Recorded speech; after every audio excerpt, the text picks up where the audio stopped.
Buenas tardes, soy Héctor Valencia Figueroa. Bienvenidos una vez más a un programa en donde vamos a tener un invitado que para mí representa mucho valor, tiene mucho valor.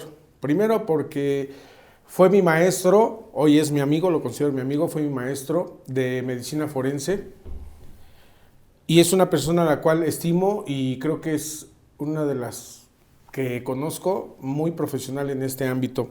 Es el doctor Eduardo Origel López de Cárdenas.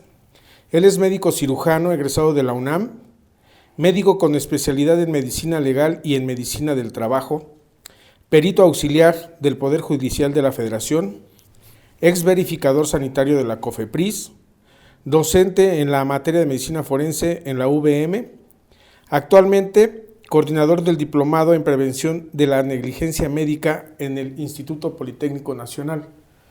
Doctor, te damos la bienvenida, gracias por aceptar la invitación y es un gusto tenerte aquí con nosotros para platicar de todo lo que sabes. Muchas gracias, Héctor, por esta invitación. Ya sabes, con gusto aquí, y más que nada que amigos, eso ya no se pierde. Muchas gracias, Héctor. Gracias. Bien, pues vamos a empezar con una pregunta que yo he escuchado en diferentes foros con diferentes alumnos. ¿Qué diferencia existe entre la necropsia y la autopsia? Ok, necropsia y autopsia son dos términos que se utilizan, realmente son sinónimos. Recordamos que es necropsia, autopsia, necrocirugía, tanatopsia. Todos estos son el mismo concepto, nada más una cuestión de etimologías. Okay. Si hablamos de lo que es la autopsia, es de auto a sí mismo y opsis observarse. Lo que es necropsia es la observación del cadáver. Entonces prácticamente los dos son términos similares, aterrizan el mismo concepto. Claro que actualmente lo que más se utiliza autopsia, es lo que hemos escuchado mucho. ¿Pero son válidos ambos utilizarlos? Son válidos. Claro que no hay que tomar el concepto de autopsia por el término que es observarse a sí mismo. Entender que observarse a sí mismo quiere decir la persona que hace el estudio observa el cuerpo como una entidad similar de ser humano. No que el cadáver se vea a sí mismo, eso es incorrecto. El término autopsia se refiere a que nosotros estamos observándonos en otro cuerpo como tal. Entonces, ¿son correctos? Sí. Autopsia, necropsia. Y yo agrego, es una observación del cuerpo. Así es la observación del cuerpo, finalmente, lo que se está realizando. Esa es la autopsia. Observarnos a sí mismo en el cuerpo de otra persona. ¿Y necropsia? La observación del cadáver, que en lo personal yo considero que sería más correcto utilizar necropsia, porque realmente estamos observando a un cuerpo humano sin vida, como tal, necropsia. Ok, y bueno, tú que eres perito, ¿has tenido alguna dificultad en utilizar una u otra palabra? Ya ves cómo son los abogados, ¿no? ¿Cómo son? Utilizan autopsia. Utilizan autopsia. ¿Utilizan autopsia? Honestamente, digo, no me genera gran problema. Yo en lo personal prefiero decir necropsia, ya una cuestión ya de... Sí, de tu formación. De mi formación, exactamente. Claro. En el maestro nos decían, bueno, más elegante, pero bueno, es lo mismo finalmente.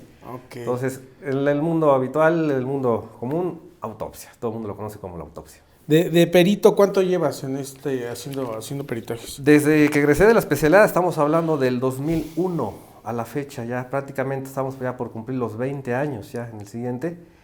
Cumplo los 20 años de estar en esto de las periciales. Fue lo primero que me dediqué una vez terminando la especialidad médica.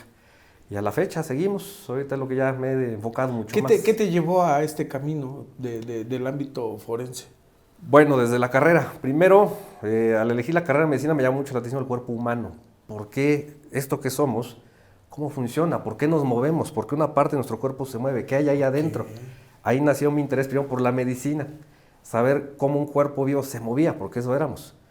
Ya una vez que entendí parte del proceso de la vida, me llamó la atención el proceso de la muerte. Y ahora quiero saber el otro lado, porque no nada más termina la vida, sigue después de haber fallecido, viene una serie de procesos. Yo decía, bueno, ¿qué sucede con esa maquinaria biológica? Ahora de repente ya no está. Entonces me empezó a llamar mucho la atención cómo una vez que pierde la vida también hay otra serie de cosas que suceden en el cuerpo humano. Y obviamente poder entender los mecanismos de la muerte. Quizás es un poco una proyección de los que estudiamos estas áreas, el tener la curiosidad por la muerte, también el qué es en sí. Ok. Porque de chico nos enseñan, pues la muerte, te mueres, adiós, pero ¿qué hay más allá? Nadie nos los dice. Y porque no es común, no sé, un grueso de los estudiantes de medicina que elijan esto de lo forense, ¿no? Sí, no es común, casi todos se van a las tradicionales, medicina interna, cardiología, pediatría, cirugía. Muy pocos les llaman Hoy esta quieren rama. ser estéticos. O estéticos. Lo doy es estéticos, que bueno, es otra situación quirúrgica. Ajá. Y más hacia ver la belleza, ¿no? Pero prácticamente medicina legal, medicina forense, no les llama la atención a muchos, la dejan como que hay muy olvidada.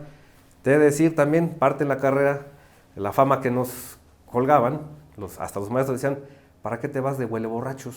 Entonces decíamos, incorrecto, no somos huele borrachos, tenemos mucho más cosas. Y yo les contestaba, el día que estén en un juzgado, que le estemos dando su práctica médica, se van a acordar de nosotros. Claro. Y dicho y hecho, nosotros estamos ahí para auxiliar en la justicia, muchas veces valorando el trabajo de un médico, si estuvo bien o si estuvo mal. Entonces así nosotros tenemos esa parte al final del camino para auxiliar a la justicia. Entonces, bueno, eso de sacar borrachos y huele borrachos es una anécdota, pero no, por eso casi nadie lo ve porque desconocen el mundo. Claro. Oye, y de la experiencia que tienes como perito, ¿qué asuntos es en los que más has participado? Es decir, ¿qué tipo de delitos es lo que más se presentan? Al inicio, mucho lo que yo tuve fue lo de lesiones, cuestiones de traumatología, clasificaciones de lesiones y sobre todo mecánica de lesiones. De hecho, fue un punto que a mí me llamó mucho la atención, la mecánica de lesiones. Así que te estaré comentando la forma de cómo se hace, ¿no? Que no todos nos enseñan cómo hacerlo. Y últimamente ya me he cargado más hacia lo que es la negligencia médica, que es lo que me ha llegado a más casos, y ya me empezó a llamar más la atención, sobre todo porque últimamente está elevándose las cuestiones de las demandas médicas, y he de decir, no todas son como dicen ser, ¿no? De que muchas veces ya se está creando una cultura de demandar al médico ya por hobby, por deporte, y también muchas veces que la gente ya está transversando las situaciones. O sea, que estás defendiendo doctores. Me toca de los dos lados. A veces defiendo y a veces sí tengo que estoy viendo para ver si te contrato o no. Las partes médicas también hay que ser objetivos. En la carrera nos enseñan a decir, hay que ser objetivos. Claro. Obviamente, ustedes dirán, bueno, tenemos la camiseta de médico, sí, pero también hay que ver que de la medicina estamos tratando a mucha gente. Y la ética, ¿no? Y la ética. Por Entonces, aquí tenemos que decir que se hicieron bien las cosas. Es la famosa deontología médica que nos enseñan. Entonces, si también el médico tuvo errores, también es motivo de señalarlo, claro, obviamente. Claro. Y la otra parte, si el paciente cree que el médico mató a su familiar, que muchas veces sucede, y cuando es algo mediático la prensa le echa más, bueno, también hay que decir, no, espérame, esto fue por una situación ya crónica. Y además esto fue la gota que derramó el vaso. Exacto. ¿Sí? Como dices, ayudan a la justicia. Por ejemplo, un juez, un abogado, ¿cómo va a saber esas cosas, no? Así Escuché a un juez que decía, traigan a la ciencia los juzgados. O sea, necesitan hoy por hoy. Pero me llamó la atención eso que decías al principio, que era por lesiones. ¿Eran generadas por qué? ¿Por choques? ¿Porque le pegaban al hombre o a la mujer? ¿Por pleitos? Realmente por pleitos, mucho me llegaba de esa situación. Balazos. Homicidios, balaceados, mucha situación de violencia que se vive en una ciudad. Entonces muchas veces esa parte de esa violencia y en ocasiones también los accidentes automovilísticos, que muchas veces llegaban las personas que estaban en el interior del vehículo fallecidas y había que identificar quién era el que conducía, quién es la persona que iba acompañando, quiénes iban atrás. Porque en eso, tú sabes, se deslindan responsabilidades. Es correcto. Si venía con alcohol, si no venía con alcohol, y tú sabes que muchas veces hasta hacen cambios ahí cuando hay accidentes automovilísticos. Entonces, parte de la medicina es determinar eso, y eso me llamaba la atención. Yo siempre le digo a mis alumnos que el cuerpo humano habla y el cadáver sigue hablando. Si uno sabe sacarle jugo a las heridas, exacto, la herida, si uno lo sabe describir bien, yo no venía manejando. Exactamente, le grita qué instrumento, dónde estaba. Es nada más una cuestión metodológica de estar observando bien las lesiones y ver el entorno sobre donde está la persona para poder hacer la correlación. Y ahí hacemos la famosa mecánica de lesiones. Exacto, fíjate, eso es interesante porque uno pensaría que ustedes se limitan a, pues tiene esta lesión en el cuello y tan. Pero aplicas parte de la criminalística, que es el que combina y dice, espérate, trae un golpe aquí, pero no corresponde al volante. Correcto. Fue con el tablero. Ok. De hecho, con criminalistas tenemos mucha conexión. Criminalistas y medicina se van de la mano. en esa situación, porque ellos, yo les puedo decir, son los reyes del lugar de los hechos. Ellos, ese es su campo de estudio y donde más explotan ellos, el lugar de los hechos. Si bien nosotros también tenemos que acudir al lugar de los hechos, nosotros complementamos con la parte del cuerpo, que también hacemos el match con los criminalistas, para que en base a lo que ellos me describen también en ese escenario, yo lo tengo que correlación con lo que estoy observando en el cuerpo humano. Que haya esa coincidencia. Así es, tenemos que cuadrar esa situación, no puedo decir pues porque lo creo, no, aquí no se puede creer, tiene que haber una coincidencia basado en la evidencia que nos da el criminalista y la evidencia que nos está dando el cuerpo humano. Entonces es importante correlacionar estas dos. Y cuando no hay coincidencia, es decir, a ver, vente, siéntate. Yo veo esto. Así es, tenemos que sentarnos a ver por qué tú estás viendo esto, por qué yo veo esto. Es más bien una retroalimentación. Okay. Dejamos pasar detalles, es lo que insisto, ¿no? Nosotros como médicos, obviamente, al describir una lesión, tenemos fácil 4, 5, 6 características de una lesión. En el caso de un criminalista la describe de manera genérica, 2, 3, y se queda ahí.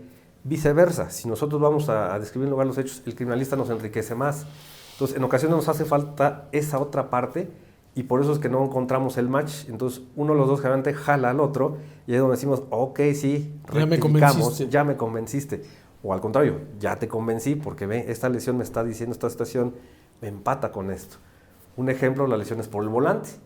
Si el volante, te fijas, queda en zona tóraco-abdominal, pues al momento que hay una proyección del cuerpo hacia el volante, inmediatamente nosotros revisamos los que son lesiones costales, lesiones pulmonares, lesiones de hígado, lesiones de vísceras. Okay. Entonces, al momento de hacer la necropsia, observamos el mayor lesión en esta zona, cosa que el criminalista no lo tiene al ver un cuerpo al exterior, porque sí, él no ha abierto el cuerpo. Claro. Entonces, ahí le complementamos.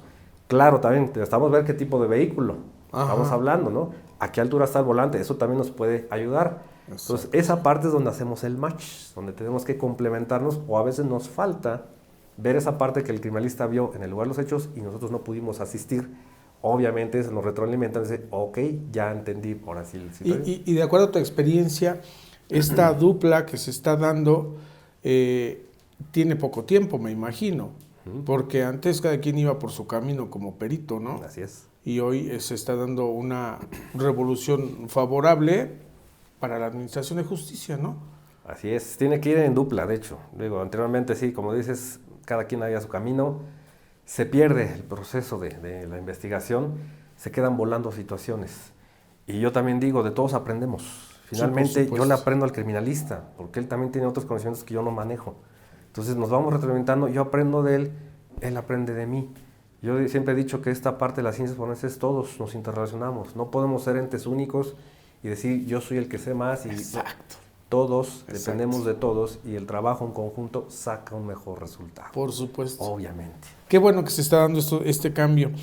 Me acuerdo mucho en una de las clases, y no sé, por eso, mucha admiración que te tengo.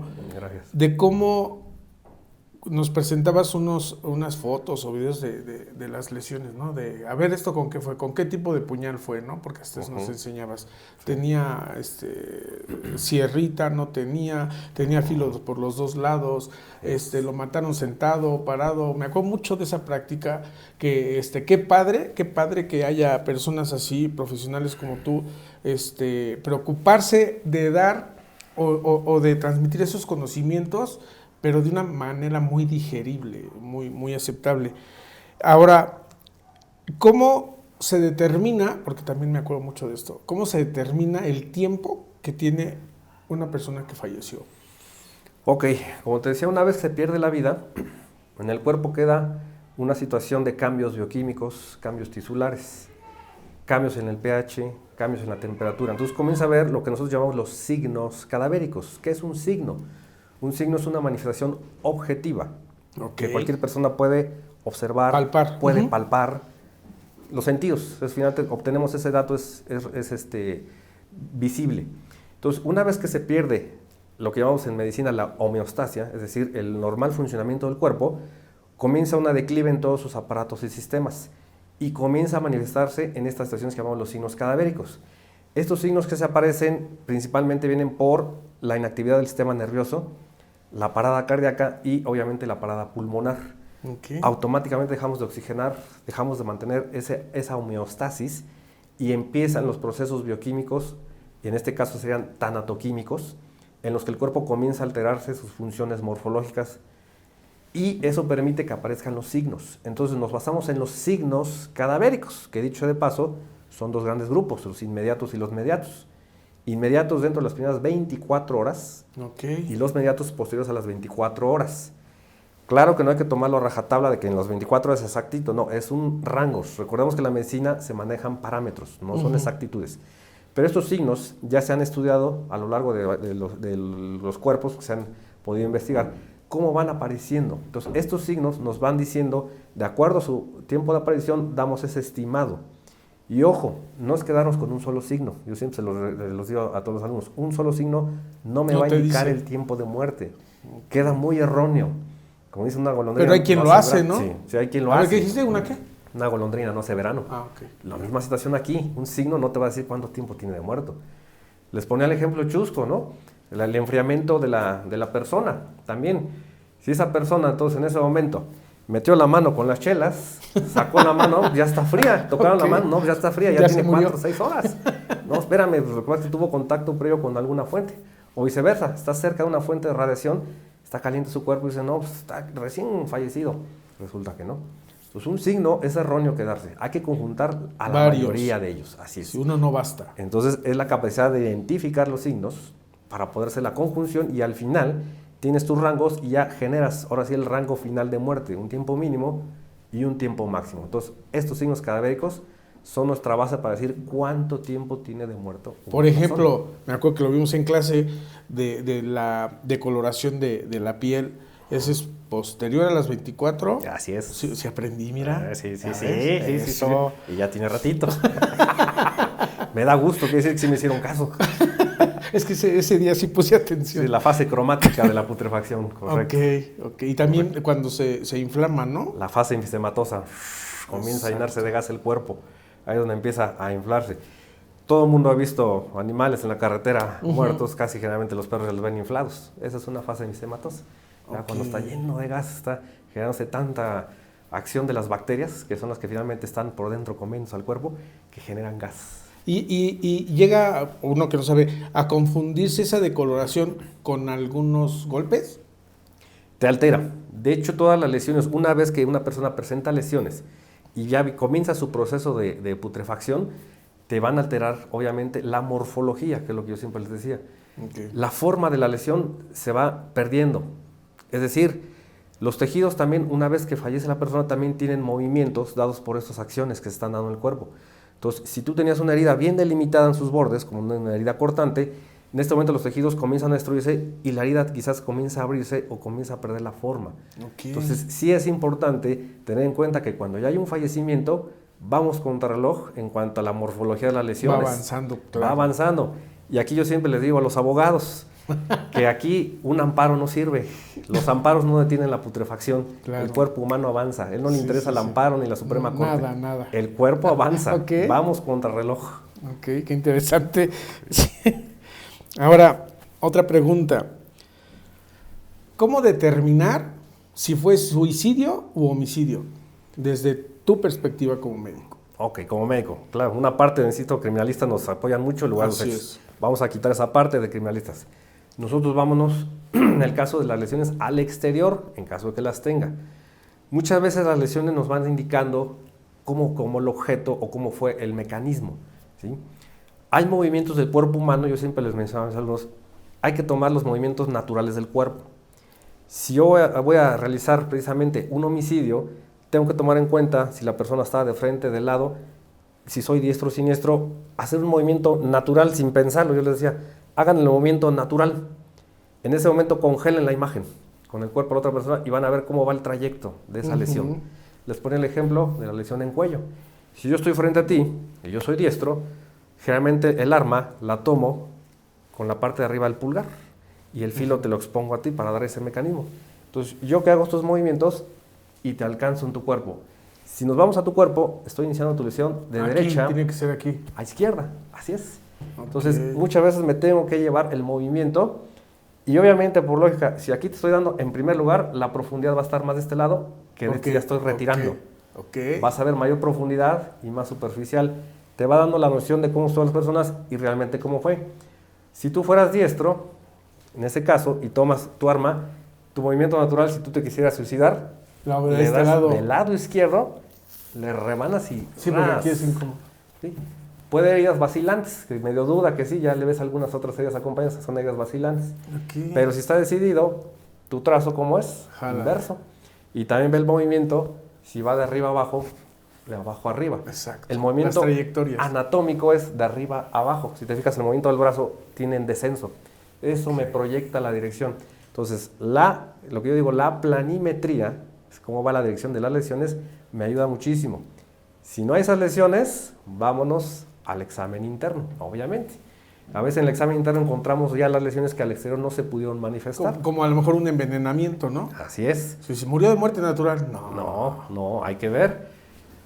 Otro ejemplo, los hematomas, que son unos tumores de sangre, ¿Los moretones? lo que popularmente le decían los chichones. Ah, sí. Los chichones, unas bolas ahí de sangre. Sí, sí. Entonces muchas veces se quedan dentro del cuerpo o intracraneales y hasta que abres lo encuentras. Y encuentras en esa zona efectivamente que en el hueso hay cierta infiltración de sangre, entonces te indica aquí estuvo la contusión, cuando aquí afuera no había nada.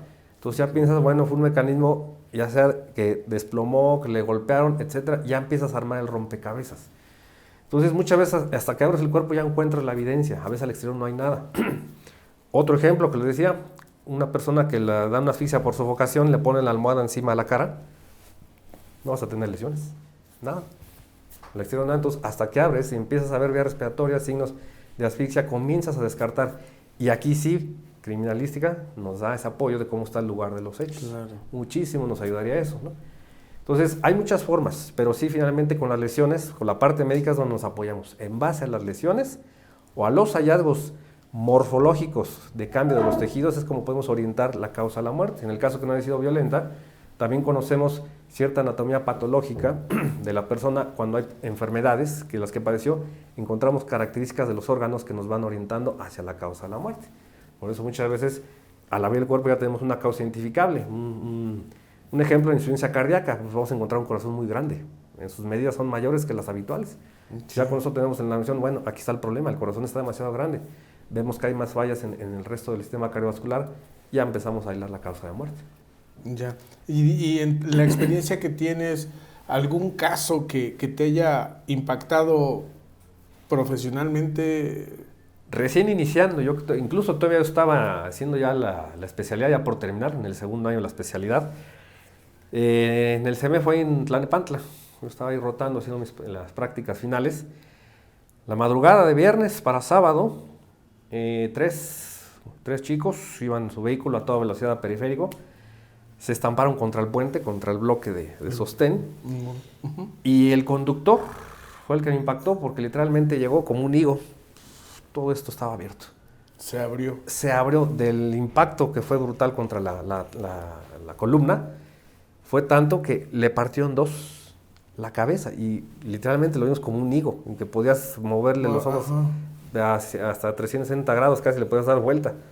Fue muy impactante eso porque fue jóvenes, entonces dices, bueno, se echó a perder esta vida por alguna imprudencia y los demás igual destrozados, ¿no? El impacto fue brutal, se desfiguraron el rostro, pero no como este conductor que sí, que fue en dos, como si hubieran hecho con literal, como si agarras un calcetín, se le cae así, se caía todo, no había ningún sostén de la cabeza. Entonces ese fue el que me impactó más, obviamente, fue de los primeros que dije, bueno, aquí, una imprudencia, ¿cómo llegó a darle esto, ¿no? Entonces creo que ese fue el primero que dije, ay caramba, sí, este sí me pegó. ¿Y te ha tocado participar, por ejemplo, me llamó la atención lo que estábamos platicando al principio, en donde el criminalista o cualquier otro perito que llegue a la escena, esto es así, ya sea para acusar o defender, y en donde con tu dictamen cambia el sentido, dicen, por ejemplo, está un asunto de feminicidio, ¿no? Y entonces, todos los que intervinieron, yo revisé la carpeta de investigación y a mí hay muchas dudas. Y me fui a lo médico, que no conozco, y estaba consultando. ¿Y qué pasa cuando dicen que asfixia? Dicen que un golpe. Y al parecer esta persona, la víctima, usaba inhalador, consumía mucha droga, y entonces yo como abogado pensando, digo, pues me recargo en un médico y que le cambie o que descubra en ese caso qué pudo generar la muerte, ¿no? Sí, en ese caso ya hasta que haces la necropsia ya te das cuenta, ¿no? Realmente qué es, ya vas dando los puntos o los cuales vas a decir, no, espérame, esto no era como se pensaba, efectivamente me da un giro completamente. De entrada nosotros, es decirte, cuando vemos un cuerpo, efectivamente, observas de manera general qué es lo que hay. Empiezas ya a trabajar la ardilla en decir, bueno, veo estas lesiones o estas alteraciones probables, probablemente esté por aquí la situación. Al momento de abrir el cuerpo, volvemos a resetearnos. Vamos a decir, sí, ok, empezamos de cero. No me sesgo para ningún lado. Porque si uno se va sesgando, literalmente, bueno, va a encontrar uno lo que quisiera encontrar y lo va sesgando. Y a la mera hora nos podemos incluso a tener ese error. Entonces es mejor de cero comenzamos al abrir el cuerpo y ya empezamos a buscar de manera objetiva por dónde la situación. Sí te cambia muchas veces la jugada o a veces das por hecho. El ejemplo que también daba con los alumnos, cuando hay una persona que está en aguas, lo sacan el cuerpo de aguas, pues todo el mundo dice, pues se ahogó, ¿no? Hay una asfixia por sumersión, que es el término correcto. Ajá. Ya, el primero pues, que dicen. Dice todo el mundo, pues, se ahogó. Se ahogó, ¿no? Se ahogó. Y resulta que entonces cuando sacan el cuerpo, pues le observas que tiene unos orificios, ¿no? Dices, a ver, espérame, ¿qué pasó? ¿Qué fue primero? ¿Qué fue primero? ¿Se ahogó o lo mataron ya sea que le haya sido un objeto punzante o un arma de fuego? Porque también hay que descartar esas dos por un simple orificio. Entonces ya hasta que haces la necropsia, tienes que ir planteando esa situación. Vamos a observar primero este escenario, el de los orificios, vamos a ver la vía respiratoria también, que es el otro potencial, pero no nos sesgamos en uno y otro. Ya con los hallazgos se va dando cuenta, no, espérame, aquí ya empiezan a ver los hallazgos de que fue esto o aquello. Que en ocasiones sucede que lo asesinan antes de echarlo al líquido y después ya arrojan el cuerpo simulando que fue una sumersión. Entonces sí hay que irse con cuidado en ese punto, porque a veces nos gira la aparente causa de muerte. Que esa es una línea muy delgada, ¿no? Porque sí. A lo mejor digo, ya lo ahorqué y lo voy a tirar, pero resulta que no lo ahorqué bien y cae vivo al agua, ¿no? Ah, si estuviera con vida, estaba ahí. Ajá. Entonces, en ese escenario... O sea, ¿cómo determinarlo, no? Ah, exacto. Entonces, son los hallazgos que nosotros tenemos que buscar en la necropsia. Este ejemplo que pones, que todavía se encontraba con vida, una vez que ingresa al agua, entonces hay ciertos mecanismos de inspiración, es decir, de ingresar el aire a la vía respiratoria. Entonces, ¿qué vamos a encontrar por lógica? Va a ingresar agua a la vía respiratoria. Okay. Que en condiciones normales, tú y yo, cualquier persona, no tenemos agua en los pulmones. Tenemos un líquido normal que se llama surfactante, pero es otra cosa. Pero un líquido en las vías respiratorias no los tenemos. Esta persona que ingresa al momento de hacer la necropsia, vamos a ver la introducción del líquido. Entonces, efectivamente, aquí decimos, no fue el agente constrictor el que le dio la muerte, fue más bien la sumersión, que sí le favoreció porque le disminuyó las condiciones neurológicas, pero estaba en vida. Entonces, la muerte real viene siendo, en este caso, la sumersión. Entonces, sí en la necropsia me va a arrojar eso. De ahí mi palabra, que entonces que los cuerpos todavía hablan mucho. Por supuesto. Un cuerpo humano todavía da mucha información y la necropsia nos da todo el historial de su vida, de qué padeció, de qué tenía, qué no sabía que tenía la persona, que si comía sus tacos en la calle, que si se lavaba, todo sabemos ahí. Todo sale. Todo sale, el historial alimenticio. ¿Cuántos tacos se comió? ¿Cuántos se comió? Si los de obispo, los de Nenepil, todo sale ahí. Eso sí conocemos. Claro. Que si era vegano, no era vegano. Pues, ¿de dónde? Entonces, eso decía, ¿no? Eso decía. Entonces ahí salen las verdades, ahí no pueden mentir. Oye, y me acuerdo que creo que lo comentamos también en clase, del caso ¿te acuerdas de Joaquín Pardavé, no? Que decían que se había muerto. Sí. ¿Realmente existe esa parte? ¿Sí tienes o perdiste los signos vitales o cómo funciona? Sí, hay una patología, de hecho, que se llama narcolepsia. Es una patología del sistema nervioso. Generalmente se presenta en personas, en menores, por inmadurez del sistema nervioso, o en ciertas patologías del adulto también se puede tener esta presentación. ¿Qué consiste? Que, como les digo yo en clase, hagan de cuenta que el sistema nervioso le bajaron el switch, pero no le bajaron todo, lo dejaron al mínimo. Pero el mínimo suficiente para que las funciones vitales, sistema nervioso, cardiovascular y respiratorio, son los que se encargan de tener los signos vitales, se mantengan al mínimo. Bajan literalmente su actividad, que no es detectable al exterior.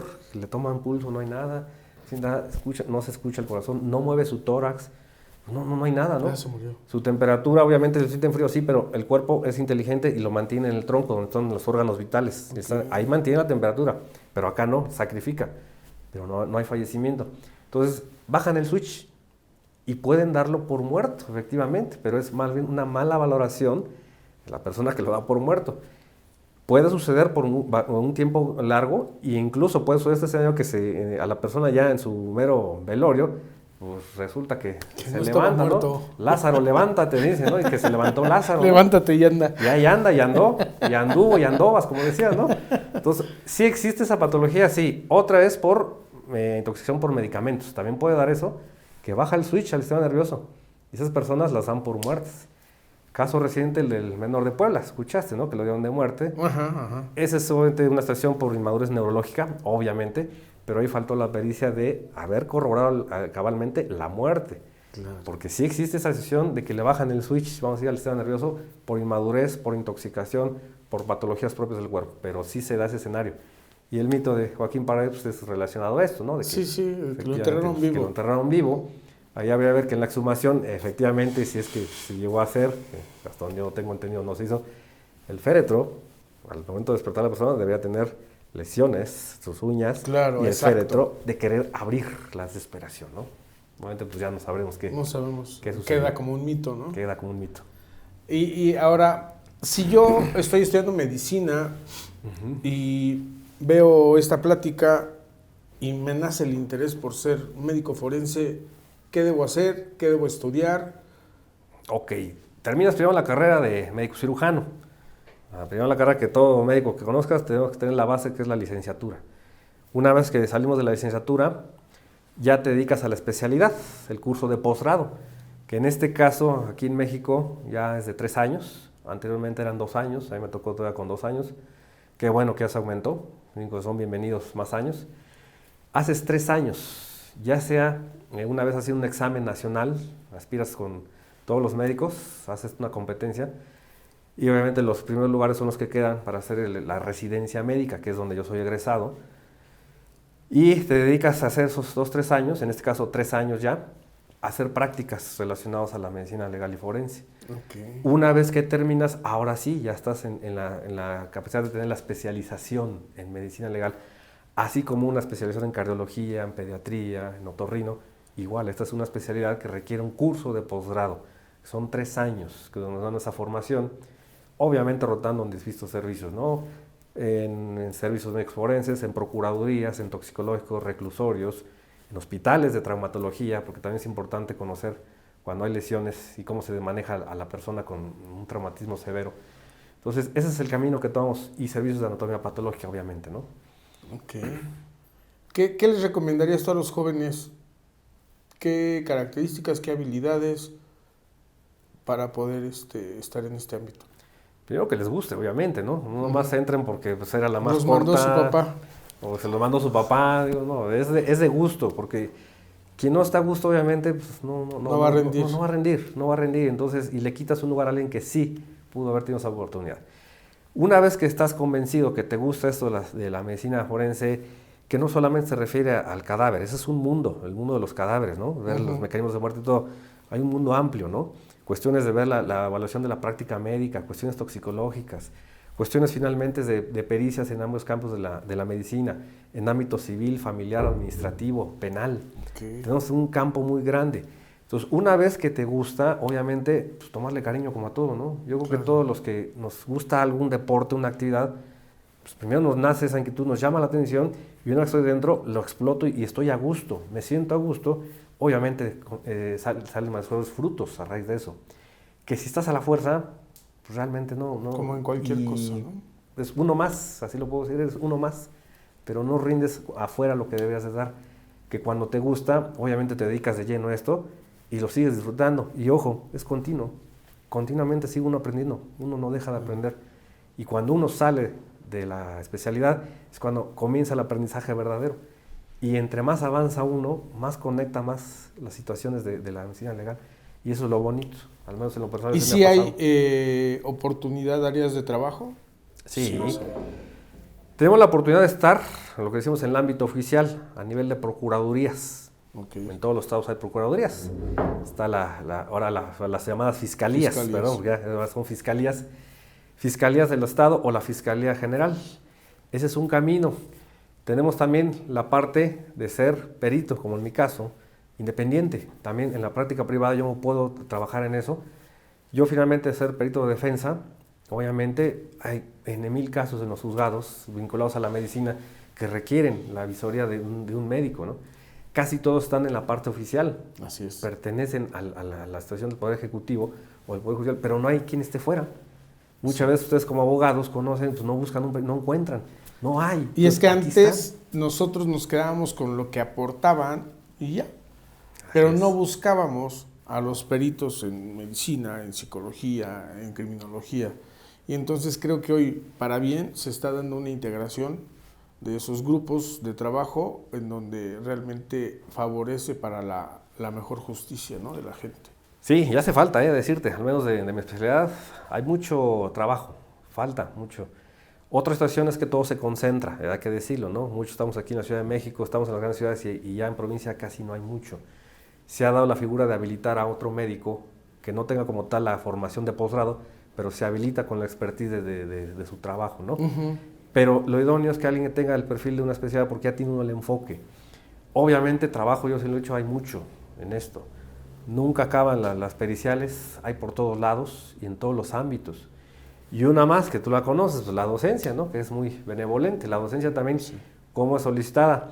No me dejarás mentir, una vez que en lo personal tomaron mi clase, vieron distintas las lesiones, claro, antes de tomarla, a después que tomaron, ya entendieron muchas cosas. Así es. Y ya ustedes podían decir, esto es por eso, y ya me empezaban a hablar así.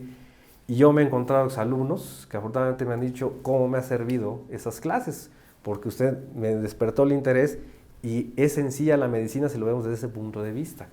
No, pero yo ya sé a quién llamarle mejor. Bueno. Tenemos un caso. Vente. Adelante, bienvenidos, vamos a darle. Pues te agradezco mucho que hayas estado con nosotros. Vamos a dar las redes sociales, donde lo podemos contactar al doctor. También lo pueden hacer por conducto de nosotros. Te iba a decir que iba a invitar también y lo comentamos, al doctor Susano. Uh-huh. Sí. Estaba director en CEMEFO, no sé, pero lo platicamos y lamentablemente falleció. Sí, tiene un mes más o menos. Uh-huh. Un saludo para su familia. Gracias, reitero la visita y tu amistad. Y tenemos proyectos en común. Vamos a generar algunos cursos que tienen mucho que ver con estos temas. Vamos a combinar lo legal con la medicina o la medicina con lo legal, porque siempre necesitamos unos de otros para poder hacer mejor nuestro trabajo. Claro que sí, Héctor, pues yo te agradezco precisamente esta invitación, pues ya un poquito, una ventana a lo que es la medicina legal y forense, y como les he dicho, la medicina es muy divertida.